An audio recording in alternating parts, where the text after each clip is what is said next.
కుదరదు పొమ్మన్నారు. ఎందుకు కుదరదు పొమ్మని చెప్పి యాజిటేషన్ చేస్తే కుక్కని కొట్టినట్టు కూడా తీసుకుపోయి లోపలేసి నా మీద ఆమ్ షాట్ పెట్టారు, నన్ను కెలికారు. ఆ రోజు జైలుకి పంపించారు. జైలుకి పంపించిన రోజు డిసైడ్ అయిపోయినా ఈ నా కొడుక్కి నేనంటే ఏదో చూపించాలి. సరే, ఇప్పుడు మీరు ఓకే, మీకు చంద్రబాబు నాయుడు గారు మిమ్మల్ని అన్యాయం చేశారు, చంద్రబాబు నాయుడు గారి మీద మీ కోపం ఉంది, ఓకే మేము అర్థం చేసుకుంటాం. బట్ మధ్యలో పవన్ కళ్యాణ్ గారు ఏం చేశారు మిమ్మల్ని? దాకా కాదు, మీకే కుటుంబాలు ఉన్నాయి, మీకే ఫ్యామిలీ, లేకపోతే మీకే చెల్లెళ్ళు, లేకపోతే మీ ఇంట్లోనే ఆడవాళ్ళ? పవన్ కళ్యాణ్ వాళ్ళ ఇంట్లో ఉన్న వాళ్ళు ఆడవాళ్ళు కాదా? మరి వాళ్ళకి ఫోన్ వాళ్ళకి వీడియో కాల్లో మీరు రేప్ చేస్తాను ఇలాంటి మాటలు మాట్లాడారు కదా, అది మరి అది ఎంత పెద్ద రాంగ్? అది నేను మాట్లాడాలని మీరు ఎట్లా కంక్లూడ్ చేస్తారు?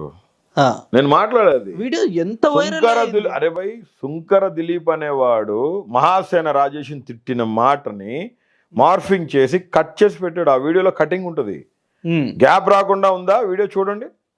ఒకటి ఇప్పటికే అరే భయ్, సోషల్ మీడియాలో నేను వెంటనే అది రిలీజ్ అయిన వెంటనే మరుసటి రోజే నేను మళ్ళీ ట్వీట్ చేశాను, పవన్ కళ్యాణ్ గారు నేను మీ అమ్మాయిని అనలేదు, మీ ఆవిడని అనలేదు, నిన్ను తిడుతానే ఉంటా, ఎందుకంటే రాజధాని రైతులకి న్యాయం చేస్తానని చెప్పి వాళ్ళ తరపున నుంచుంటానని ఆ రోజు వచ్చావు. మూడో రోజు పోయి లింగమనేనులతో ఆలింగనం చేసుకొని నీ ప్యాకేజీ తీసుకొని నీ పబ్బం గడుపుకొని వెళ్ళిపోయినావు. ప్లస్ రాజకీయంగా పోటీ చేసే హక్కులు నీకు లేవు, భారత రాజ్యాంగం కల్పించిన కాలమాన ప్రకారం నీకు లేవు. ఎందుకంటే స్త్రీల పట్ల నీకున్న అగౌరవం. ఒక స్త్రీని వేసేగా చూసే నువ్వు ఒక స్త్రీ కడుపును పుట్టావు. ఖచ్చితంగా నేను అంత పెద్ద ట్వీట్ పెట్టాను. నేను పెడితే దానికి రెస్పాండ్ అయ్యారు జనసేన వాళ్ళు కూడా, నీ అంతు చూస్తావు, నువ్వు చేస్తావు. అప్పుడు నాకెందుకు భయం? నేను క్లియర్గా వీడియో కూడా చేసి పెడతాం జరిగింది. నాకు కూడా 5 చెల్లెళ్ళు ఉన్నారు, ఇంట్లో నేను ఎవరిని మాట్లాడలేదు, నిన్ను తిడుతానే ఉంటా. రాజకీయంగా నువ్వు ఎమ్మెల్యేగా పోటీ చేసేదానికి కూడా అనర్హుడు అని చెప్పి ఖచ్చితంగా భారత రాజ్యాంగం ఇచ్చిన లా ప్రకారంగా నీ మీద ఫైట్ చేస్తా, ఖచ్చితంగా నీ మీద యుద్ధమే ప్రకటించానని చెప్పి యుద్ధం ప్రకటించాను. ఇప్పటికీ తిడతా పవన్ కళ్యాణ్, వాడు 420 గాడు. సరే, మరి పోనీ మహాసేన రాజేష్ ని మీరు తిట్టారు, అవునా? వాళ్ళ కుటుంబం అదే రోజు నా ఆఫీస్, నా క్యాంపు కార్యాలయం నుంచి పవన్ కళ్యాణ్ గురించి ఒక వీడియో మాట్లాడాను. The very next hour Mahasena Rajesh గురించి మాట్లాడాను, సీఎం గారి గురించి ఏదో మాట్లాడితే అది ఇది తీసుకొని కట్ చేసి పెట్టేశారు. ఎందుకు పెట్టారు ఈ గొడవ? కూడా నేను మాట్లాడుతున్న విషయాన్ని డైవర్ట్ చేసేదానికి గొడవ పెట్టారు జనసేన వాళ్ళు. దీన్ని కూడా నాకు తెలిసి పవన్ కళ్యాణ్ ఇట్లాంటివి ప్రోత్సహించడని నేను అనుకుంటుండే. అక్కడ పవన్ కళ్యాణ్కి కంప్లీట్ మైనస్గా ఉన్న వ్యక్తి, పవన్ కళ్యాణ్ని పక్కదోవ పట్టించి సర్వనాశనం చేస్తున్న వ్యక్తి, జనసేన పార్టీని భ్రష్టు పట్టిస్తున్న వ్యక్తి నాదెండ్ల మనోహర్. ఆ చెత్త నా కొడుకు వల్లే పవన్ కళ్యాణ్ గారు రాంగ్ ట్రాక్ ఎక్కారు. సరే, అది వాళ్ళ పార్టీ. పవన్ కళ్యాణ్ ఇప్పుడు నేను అఖిరానందన్ నీ కొడుకా కాదని అడిగా. అఖిరానందన్ నీ కొడుకు అయితే మీడియా ముందుకు వచ్చి చెప్పు అంటే చెప్పాల్సిన, అంటే ఇంట్లో వాళ్ళని రాజకీయంలో తీసుకురావాల్సిన అవసరం ఏముంది? ఇప్పుడు ఒకటి సార్, ఇప్పుడు మీరు ఉన్నారు, సరే మీరు చంద్రబాబు నాయుడు గారిని తిడతారు, ఓకే, పవన్ కళ్యాణ్ గారు తిట్టండి కాదను. బట్ ఇప్పుడు ఫర్ ఎగ్జాంపుల్ నన్ను అనుకోండి, లేకపోతే ఇంకొకరిని అనుకోండి, మీకు పుట్టిన అబ్బాయి మీకే పుట్టాడా ప్రూవ్ చేసుకున్నా, అలాంటి మాటలు ఎందుకు వస్తాయి? అంటే మీరు వేసిన క్వశ్చన్ ఇది. 2007లో ఆయన మొదటి భార్య విశాఖపట్నంకు సంబంధించిన ఆమె నందిని, ఆమె పవన్ కళ్యాణ్ మీద కేసు పెట్టింది 2004లోనో 5లోనండి 2005లో. ఒక మోడల్గా ఉన్న ఆమె ఫిల్మ్ యాక్టర్ అయింది, ఆమె పేరు రేణు దేశాయ్. ఆమెతో సహజీవనం చేస్తున్నాడు, ఒక పిల్లోడిని కూడా కన్నారు అని పోలీస్ స్టేషన్ పోయి కేసు పెట్టింది. మనోడికి పోలీసులు పిలిచారు రమ్మని చెప్పి. అప్పుడు చిరంజీవి గారు మేనేజ్ చేయడంతో అది ఇష్యూ బయటికి రాకుండా కోర్టుకు పోయింది, ఎఫ్ఐఆర్ కట్టి కోర్టుకు పెట్టినారు. కోర్టుకు పెట్టిన క్రమంలో పిటిషన్ నెంబర్ ఎంతది? 307/2005 petition number. ఆ పిటిషన్ని పవన్ కళ్యాణ్ గారు అఫిడవిట్ వేశారు. నేను చెప్పే పిటిషన్ నెంబరు ఏమని వేశారు? అసలు రేణు దేశాయ్ ఎవరో నాకు తెలీదు, నువ్వు చెప్తున్న అఖిరానందన్ ఎవడో అసలు నాకు తెలియదు, వాడు నాకు పుట్టలేదు, వాళ్ళిద్దరితో నాకు సంబంధం లేదని కోర్టుకి అఫిడవిట్ సబ్మిట్ చేశాడు. ఈ రోజు నేను నిన్ను ప్రశ్న అడగటానికి కారణం ఏంటంటే, ఆ రోజు నువ్వు సబ్మిట్ చేసావు కదా, ఈ రోజు నీ కొడుకుగా నువ్వు ఎందుకు అంగీకరిస్తున్నావు? ఎలక్షన్ అఫిడవిట్లో అన్నా లెజినోవా అని ఆమెకి నీకు పుట్టిన 2 పిల్లల్ని ఎలక్షన్ అఫిడవిట్లో చూపించావు. కనీసం ఎక్కడ ఎలక్షన్ అఫిడవిట్లో నీ కొడుకు అఖిరానందన్ ఆద్య నీ కూతురని ఎక్కడ చూపించలా.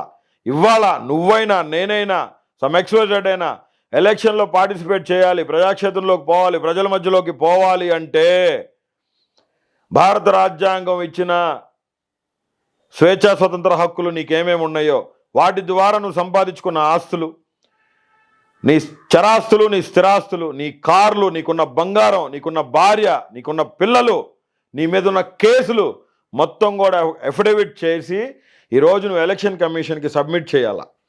భారత రాజ్యాంగం ఇచ్చిన ఎలక్షన్ కమిషన్ వారు పరిమితి దాటి ఉంటే నిన్ను ఎలక్షన్లో పోటీ చేసేదానికి నిరాకరిస్తారు. పరిమితిలో ఉండి భారత రాజ్యాంగం ప్రకారం నువ్వు ఫాలో అయితే ఎలక్షన్లో ఎమ్మెల్యేగా కానీ ఎంపీగా కానీ పోటీ చేసేదానికి నీకు సర్వ హక్కులు ఇస్తారు. దీన్ని బేస్ చేసుకొని నువ్వు పోవాల్సింది ఉంటుంది. అఖిరానందన్ నా కొడుకు కాదు, రేణుదేశాయ్ నా భార్య కాదని తర్వాత నువ్వు 8 సంవత్సరాలు సహజీవనం చేసి నీకు పిల్లలు పుట్టిన తర్వాత నువ్వు అఫీషియల్గా పెళ్లి చేసుకొని వదిలించుకున్నావు కదా, అది ఎర్రగడ్డలో తీసుకొచ్చిన మ్యారేజ్ సర్టిఫికేట్ ఉంది సబ్ రిజిస్టర్ ఆఫీస్ నుంచి. మరి దీన్ని ఏమంటారు? ఈరోజు నువ్వు ఎలక్షన్లో పార్టిసిపేట్ చేసి నువ్వు మొదటి భార్యకి న్యాయం చేయాల, ఇంకొకరికి వదిలేసినావు. రెండో భార్య క్యాన్సర్ జబ్బుతో ఉందని తెలిసి ఆమెను రోడ్డు మీద వదిలేసినావు. నీకు ఇద్దరు పిల్లల్ని రోడ్డు మీద వదిలేసినావు. నాకు ఇదే అర్థం కాదు. మూడో భార్యని అన్నాలెజినో అని చేసుకున్నావు. పూనం సరే నువ్వు ఇవన్నీ చేయొచ్చు. ఒకటి సార్ నేను అడుగుతాను.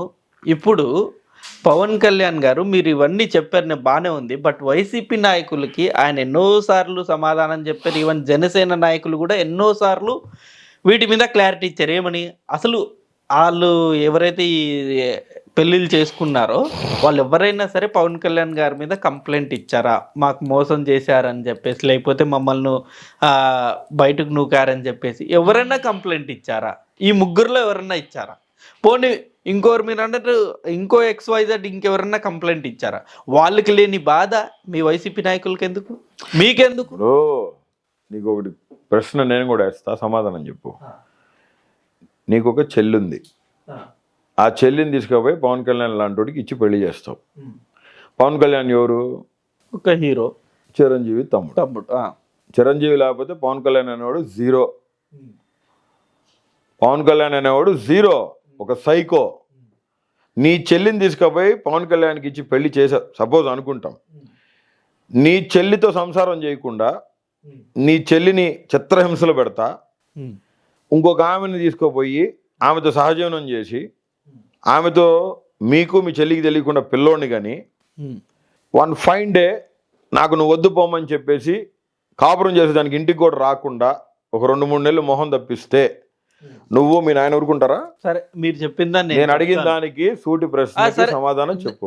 నేను చెప్తాను చెప్పిన తర్వాత వేరేది మాట్లాడతా. సరే మీరు అన్నట్టు ఆ చెల్లి చిత్రహింసలు, ఒకవేళ నిజంగా ఆయన చిత్రహింసలు పెట్టుంటే కంప్లైంట్ ఇవ్వచ్చు. చిత్రహింసలు పెట్టకపోతే నందిని ఎట కంప్లైంట్ ఇచ్చింది? ఏమనిచ్చింది? పోలీస్ స్టేషన్ లో ఎఫ్ఐఆర్ ఉంది కదా. వాడు కాపురం చేయట్లేదు, చిత్రహింసలు పెడుతున్నాడు, వీడు మొగుడుగా పనికిరాడు, నాకు డివోర్స్ కావాలా. ఇంకొక ఆమెతో ఇప్పుడు డివోర్స్ కావాలంటే కోర్టు ఊరుకోదు కదా, కౌన్సిలింగ్ ఉంటుంది కదా. First time, second time, third 3 council చేస్తారు కదా. చేసేటప్పుడు అడిగారు ఏంది పరిస్థితి అని. వాడు అక్రమంగా ఇంకో దాంతో తిరుగుతున్నాడు, ఇంకొకటికి బిడ్డను కూడా అన్నాడు, ఇది ప్రూఫ్స్ అని కోర్టు ముందు పెట్టింది. ఆ పొద్దు అఫిడవిట్ వేశాడు, ఆడేవాడు నాకు తెలియదు, అదేదో నాకు తెలియదు, వాడు నాకు పుట్టలేదని చెప్పి. ఈ రోజు నీ కొడుకు నెట్ యాక్సెప్ట్ చేస్తున్నా. 10th క్లాస్ సర్టిఫికేట్ ఫేర్వెల్ డేకి, యానివర్సరీ డేకి ఎందుకు పోయా సంతకం పెడతానికి? నీ కొడుకు మ్యూజిక్ వాయిస్ వీడియోస్లో మురిసిపోతున్నావు. Akiranandan live news, entertainment shows, movies, digital magazines తో పాటు మీ జిల్లా వార్తలను కూడా ఫ్రీగా చూడొచ్చు. అంతేకాదు కేజీ నుంచి పీజీ వరకు విద్యార్థులకు స్కాలర్షిప్ కూడా అందిస్తున్నాం. ప్రతి వారం 10 మందికి లక్కీ డ్రా ద్వారా ఒక్కొక్కరికి 10,000 రూపాయలు అందిస్తున్నాం. ఇంకెందుకు ఆలస్యం, వెంటనే హిట్ టీవీ యాప్ ని డౌన్లోడ్ చేసుకుని ఫ్రీగా ఎంటర్టైన్మెంట్ పొందండి. Hit TV app. Hit TV app. Please download hit TV app. Hit TV యాప్ని ఫ్రీగా డౌన్లోడ్ చేసుకొని ఎంజాయ్ చేయండి. మీకు నచ్చిన ఎంటర్టైన్మెంట్ కోసం హిట్ టీవీ యాప్ ని ఫ్రీగా డౌన్లోడ్ చేసుకుని ఎంజాయ్ చేయండి. హిట్ టీవీ యాప్ని డౌన్లోడ్ చేసుకుని ఆస్వాదించండి, ఆశీర్వదించండి. ఇంతమంది సెలబ్రిటీలు హిట్ టీవీ యాప్ ని డౌన్లోడ్ చేసుకోండి అని చెప్తున్నారంటే ఎంత మంచి యాప్ ఆలోచించండి. అమెరికా అమెరికా అమెరికా అమెరికాలో చదవాలనుకునే వాళ్ళకి విశ్వసనీయమైన పేరు మన శౌర్య కన్సల్టెన్సీ. UK లో 1 year masters. UK లో 1 year masters. 2 years work permit up to 5 years visa. Contact Saurya Consultancy. Contact 89851 89851.